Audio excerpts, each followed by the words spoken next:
Before I get started, I'd like to pay credit to my team who do this work. Research nurses here, our engineers, Jane Holden, Caitlin, who's helped organise everything, and everyone for attending as well. So I probably won't get a chance to do that, so I thought I'd take the liberty, Chair, to take the time to do that now. See if we can get a tune out of this trombone. Okay. One of the things I want to talk about, and thanks Russ, because it's a really perfect segue, it's how we message and what we message and the influence that that means, and you'll start to understand what I mean by that in a second. But we've heard about fatalities, we talk about serious injuries, and we need to understand what that actually means, because I think it's been hidden for such a long time. And one of the things that I will contend is that the community fails to understand, one, the scale of serious injuries resulting from road crashes, and two, the impact of being injured on life. And I think it's a necessary precondition for the community to understand this, to do courageous and innovative things in road safety policy, and to make decisions around what to invest in, whether it's another trauma centre or another helipad or whatever.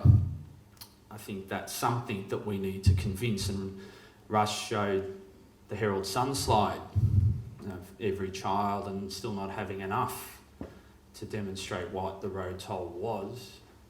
But I want to challenge you as an audience today to think about what serious injury is and what it means, and the risk that we run of saying fatality toll, serious injury toll, without really understanding what that actually means for people, for family, for businesses, and for a whole range of issues that we don't want to talk about sometimes, particularly around mental health. And I'll run through some of these things. So how do we see the road toll? Well, we just spoke about it. We speak about it like this. This is how we understand the road toll in the media. We see headlines. They're noticeable, they're scary sometimes, and they grab our attention. I just did this the other day, and there's a story from every state, pretty much. I think I didn't forget Tasmania. And I think one of the things that's consistent is we talk about the road toll in the number of people killed. We always have. And clearly with the parliamentary inquiry into serious injury, we have an opportunity to think about what definitions are to be seriously injured, but I think we don't really want to get bogged down in that. We just need to pick something and to tell people, shout it from the rooftops. This is what the road toll also looks like. It gets reduced from these individuals to this. And think about what that means, is that we're reducing it. And that's how we talk about it, and we count it. And then we say how good we are. From 1970 to now, this is how good we are. And it's admirable, and it's important, but I think we miss a lot. I think just before I skip to the next slide, I want to ask a question of all of you. Think among yourselves internally, how many people do you think in Australia are seriously injured and taken to hospital as a result of road crashes? Given that these are the numbers of people killed, what do you think the number is? I asked that question of 5,500 people in Australia. 10% kind of got it right. It's 32,500 is the best estimate, because we don't actually have nationally the systems to count. Think about what that means. But we estimate it to be about 32,500 people. 65% got as good as 15,000. So people don't get it because we don't talk about it. So how do you create public policy, good, solid, public, innovative, challenging, courageous public policy, In the same way that was done in 1970 with the introduction of seatbelts and then alcohol, when we don't talk about it. And I'll come to what that might look like. But this is sort of like, frame it as a bit of an unspoken, invisible epidemic. And I'm not being alarmist because these are the facts. These are the simple facts. And Russ will tell you what happens in a trauma bay. And when I did my PhD at the Alfred, I can tell you what I saw when talking to people who've been injured and their families and hearing people crying. It's not good. But when we reduce it to a fatality number, it's final, it's definite, and then we move on as a society. And it's something we need to address. The scale of serious injuries is this in terms of Victoria. These are TAC 1 year, up to over $1 billion in medical and life and care costs to provide care for injured people on an annual basis now. It's an extraordinary dollar amount just in basic provisions, loss of earnings, rehab, all that stuff.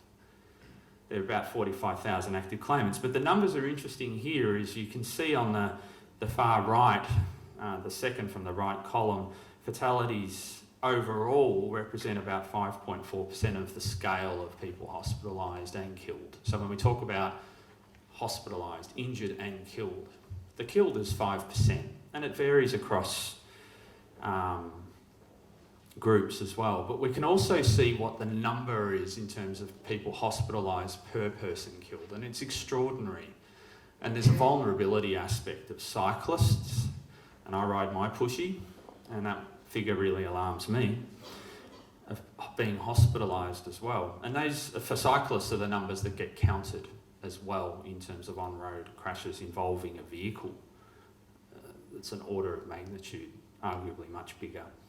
Drivers, it's 17 people hospitalised per fatality, and so on and so on. We can see what the numbers actually look like here. But what do those numbers mean? Because we run the risk of saying, well, let's count those and just tell everyone what that means. There's this huge number, there's like 15, 20 times more people that get seriously injured. But what does it actually mean? What does it look like? What does that actually manifest as?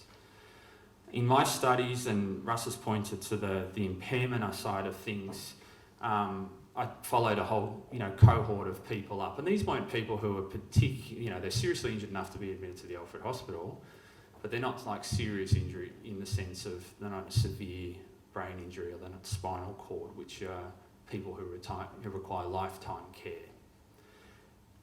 But even at 8 months, on average, none of them return to optimal health or what they were before. 8 months later, it's extraordinary across just general physical health. Being able to get a bag of sugar out of the cupboard. If you're a tradie, how do you swing a hammer? If you're a firey, how do you get the hose off the truck when you've got 2 broken ankles? It takes ages. And that's what we don't see, and that's something that's really critical. And there are factors like the injury severity and where you're injured, and the trades and weight-bearing occupations. People who work in cafes, emergency services personnel, truck drivers. It's a business issue, and it's something that we don't think about. That's the physical stuff, that's the stuff you see, but then there's stuff that's always awkward in a conversation when it comes to mental health. People aren't particularly good at talking about their mental health, guys particularly. And there's initiatives like Beyond Blue, and Dr. Brian Ironwood, who happens to be a mate of mine, went to school with him, talking about that, raising that awareness. But people have post-traumatic stress disorder, which is something that you might relate to the war, particularly the Vietnam, and you can think back in World War I, it's known as shell shock and all of those things, but pushing through, it gained currency with the Vietnam veterans. But it happens to people where you get intrusive thoughts, that you avoid anything to do with that incident. You have nightmares, you wake up, you don't sleep well, and think how that affects your daily performance, your relationships. And depression, and we talk about depression, but what does it actually mean? I printed off out of my diagnostic book, someone who's moderately impaired, family relationships can become quite negative, even oppositional, and someone who's severely, they just won't talk to their partner or their family. In school, grades and performance can seem to be suffer, can be argumentative at school, peer relationships change, stress, look to different things like drugs and alcohol to provide other ways, other avenues to vent. You just generally feel pretty crap. And that happens as a result of being injured because you can't actually do the things all of a sudden, in a split second, you can't do the things that you could do a second ago. And I had a knee reconstruction playing sport, and netball actually, it's pretty embarrassing. And I can tell you, I nearly sent the crutches flying through the wall because I was so annoyed and I was so depressed and it was frustrating. And that was just the right knee. You know, and think about the injuries people have. And then there's a whole lot of complicating factors about their personal resources, feelings of guilt. I was responsible for my own injury. I was responsible for the crash. I was responsible for injuries to others and the family support that's given. And these are really important implications for the TAC and other agencies that do provide care because they offer opportunities to not just optimise post-crash care in the ED or in the trauma bay, but there's an opportunity to really optimise the delivery of services, which the TAC do so well, and they're looking at continuous improvement all of the time. But family and social support are obviously extremely important. Pre-existing health and what people bring to the table, already having a crash, can have a big influence on outcome. And the thing about these things is that they impair everyday life. And that's a really important thing diagnostically. You talk about 10% of people have depression. It's to the point where it's an interference with the ability to go about your everyday tasks well. Often we see a shift into alcohol because you're bored, you sit there, you play your PlayStation, you just have a drink, have another drink, it starts to become habitual. Some problems start, people gamble. There's a whole range of social impacts, return to work impacts, productivity impacts that has a massive impact on employers. We don't talk about any of this stuff. And we talk, you know, and there's discrimination elements that we need as a community to talk about more broadly in how we address things and issues of access and disability and how we view people with spinal cord. We're very lucky in Australia. We have quite a solid attitude and it's about ability, not just disability.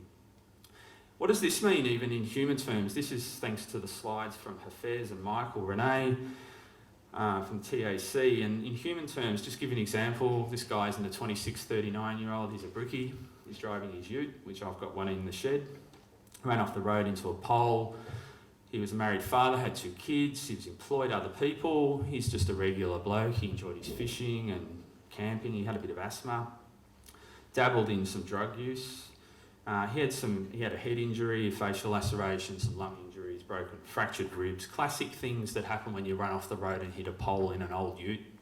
Doesn't have side impact protection and barrier systems stopping you from getting there in the first place. What does he look like? Well, you know, he's sort of cost, an estimated lifetime cost to the TAC, this chap, of $750,000 just in the provision of care. That's one guy, it's a lot of money. But what happens to him? Well, you know, pain and suffering, he's got persistent pain, he's got aches and pains, he's separated from his wife. 6 months later, he started to gamble. You know, he was a heavy hitter in terms of he needed the air ambulance, he was in hospital for a, solid 32 days, he had 8 subsequent hospitalisations. And he had this impairment where he walks with a limp. This is a brickie, and he's a young guy with 2 kids. Could be anyone here. And this is what we as a community, we don't even talk about. So what's the consequence of that? Well, when we talk about including serious injury, what does it mean? We could have a serious injury toll, which I totally advocate. I think it's something that we need to do and get our systems in play. But we need to recognise that there's a fatality toll and there's a serious injury toll, and economics, I like regulations, and it costs $27 billion, and there's productivity to a business. You lose an employer, you lose a family member for a while, in recovering. And what it does is it gives us understanding serious injury, gives us a different understanding of the scale and scope of road trauma, and I think that's really important. We have these obligations to think about that and provide care for people. There's a whole range of disability conventions that we need to comply with, but what are we saying? What's really the rhetoric of the lowest ever road toll? Because this was a headline, and it's great. Shout it from the rooftops, but what does it do to our community, and what does it do to creating an opportunity for policymakers to do something? Do we just pat ourselves on the back and say, Jesus, we're great? You know, just simply by not counting. I remember I was in Tanzania, and the Director General of Police, great chap, lovely guy, I really like him, loves a beer. And he said, oh, Michael, no, we don't have any problem with drink driving. And I said, oh, that's great. He said, yeah, I've got this breath test device, one of two in the country, and he couldn't get it to work because the batteries were flat. Just not counting doesn't mean it doesn't exist. It's still there, and it's something we need to do. And this was the headline that I start to think about. And Bob Hill made some really great comments about the impact on families. This doesn't really reflect that. I took that slide out because I'm always mindful of the time and I do talk a lot. But I think one of the things that is important is that he publicly stated, you know, yeah, it's a record low road toll, but it's still an immense loss of life, and for people who are injured as well. And I think that's something that's really important. So my point is really straightforward. We can do ourselves enormous damage as a road safety community, as a trauma care community, as advocating change when we don't talk about the scope, the scale. And, you know, only 10% of Australians got even close to the 32,500 estimate. So by not talking about it, we implicitly just ignore serious injury. We ignore what it means. We ignore the fact that there's mental health issues, which is kind of what our community does in other ways, because it's an inconvenient thing that we don't talk about. So my point is, by doing this, by recreating a conversation, we need to reframe the risk, and we can bring the community along. It's really hard for the police to keep the foot on the throat and keep it harder to do new and innovative things when the public don't believe that there's an issue, because you're saying, record low road toll, aren't we good? But we're still trying to hammer you, or we're still trying to have education campaigns, and we're still trying to make new safety features in cars, or spend money on barriers, or improve trauma care. How do we convince? And it's exactly the same thing that happened in the 60s. And it first started with Graham Perkins' Blood on the Bitumen series, 3-part series, read about it, Golden Age, brilliant journalism. Herald Sun's campaign, this is where we are now, I think. And this is where we need as a community to step up to the plate and reframe that risk. And prevention is really investment in people, and it's a part of our obligation to one another as a part of our social contract, and it's an issue of access, of mobility, of productivity. And in more regulatory speak, some actions and policies take time to achieve full benefits realisation, so what we decide today will influence 20 years' time, and we can see some of the effects and the artefacts of poor barrier design that Clay showed, and strategic decisions made, you know, in the state trauma system. And it takes time, and I steal Ian Johnson's language about courageous patience, and read his book and digest it and understand what it's saying. And I think by talking about serious injury, we could have a fighting chance of doing the things that community need to have happen, just to prevent more people being injured. And I'll just finish on that as a civil society, we can no longer ignore the suffering. So our challenge is to have and start that conversation today. Thank you.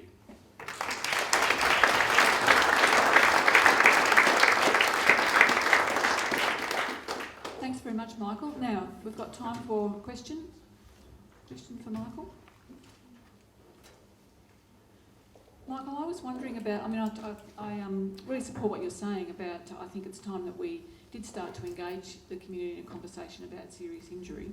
But one of the things I think that we need to sort out before we do that is how we're going to define serious injury, because it's much easier. A fatality is much easier in some ways to actually define a measure. And so, I think we're going to need to work out what are we going to call a serious injury, how are we going to define that, in order to be able to start really talking about it in more concrete ways.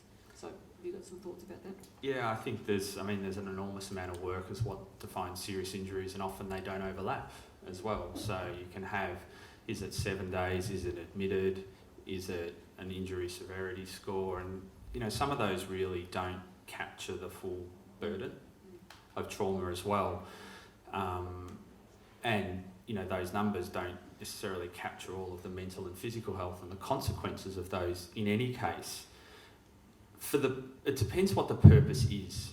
If the purpose is about monitoring, if there's a purpose about reframing the risk and having a measure, it could be just 7 days, but there are issues around length of stays as measures as well, because, if you need a bed, and, there's a whole range of considerations.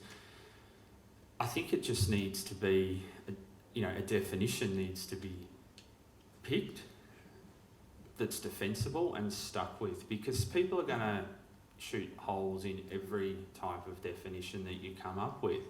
Think about what the purpose of having the daily injury toll, if that's what it was, or a weekly injury toll. What is it actually there to achieve?